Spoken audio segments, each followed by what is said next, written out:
እየተገደሉ ወደ ሞት እየተወሰዱ ይቅር ባዮች እንደሚጠበቅባቸው እውነተኛ የሕግ መምህር በረከትን የሚሰጥ የሥጋ በረከት የነፍስ በረከትን የሚሰጥ ነውና እርሱ ሕግ የሠራ ሕግን የፈጸመ ሕግን ያወጣ ነውና ሠራዬ ሕግ ነው፣ አምጻዬ ሕግ ነው፣ ፈጻሜ ሕግ ነውና ሕግን ሲፈጽም መልዕልተ መስቀል ላይ ሆኖ የሚያደርጉትን አያውቁምና ምን በላቸው ይቅር በላቸው አለ።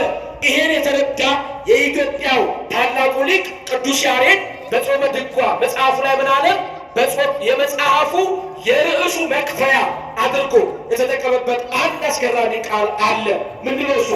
ወመኑ መሐሪ ዘከማከ የሚል ነው። በውስጥ እንዳንተ ያለ መሐሪ ነው በዚህ ዓለም ላይ በወዲያኛውም ዓለም በውስጥ ማንም የለም አለ። እውነት ነው፣ እንደ እግዚአብሔር ያለ ማንም የለምና ወመኑ መሐሪ ዘከማከ፣ አምላኬ ሆይ እንዳንተ ያለ መሐሪ ማንም የለም አለ። መና ከደመና አውርደ መገብ እንዳንተ ያለ መሐሪ ማንም የለም።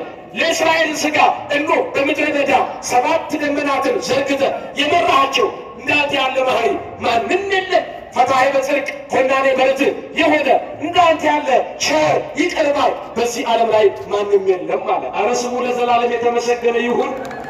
ስለዚህ ምሕረቱን አጎላ። የመጣበት ዓላማ በሺህ ሊትር የሚቆጠረው ፈሳሽ፣ በሺህ የሚቆጠሩ አውራ በጎችና የሚቀርበው ስብ እኔን አያስደስተኝም። እኔን ደስ የሚያሰኝ ምንድን ነው አለ? ምሕረት ነው አለ። ስለዚህ የመጣሁት አለ በሉድ ግብር የመጣሁት ነው እስቲ ለምሕረት ለይቅርታ ነው። ክርስቶስ ለምን ተወለደ? ለምሕረት ለይቅርታ። ማንን ስላፈቀረ? እኛን። ማንን ስለወደደ? እኛን። ለምሕረት ለይቅርታ ተገለጠ ብለን ነው የምናብራራው በዚህ ሰሞን። ስለዚህ ሁለተኛውን ገለጠና ይህን ካብራራ በኋላ እንዲገባቸው በምሳሌ ትምህርቱን ጠቀለለ ይላል። በደንብ ስሙና እናብቃ ትምህርታችንን። ከኔ ጋር ናችሁ?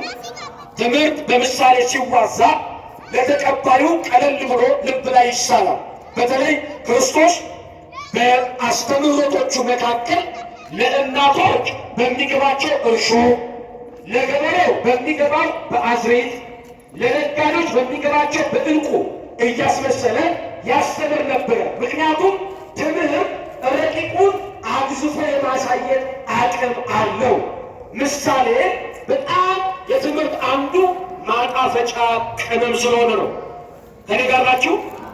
ስለዚህ ምሳሌው ምን አለ? ሉቃስ 15 ላይ መጣና መነሻ መንደርደሪያው ማቴዎስ 12 ነው። እስከ ተነጋገርነው ይመጣና እዚህ ጋር ለቀረበው ክስ ለቀረበበት ማጉረምረም መደምደሚያ ሐሳብ ሲሰጠው ምን አለ? እንዲህ ሲል ተናገረ። አንድ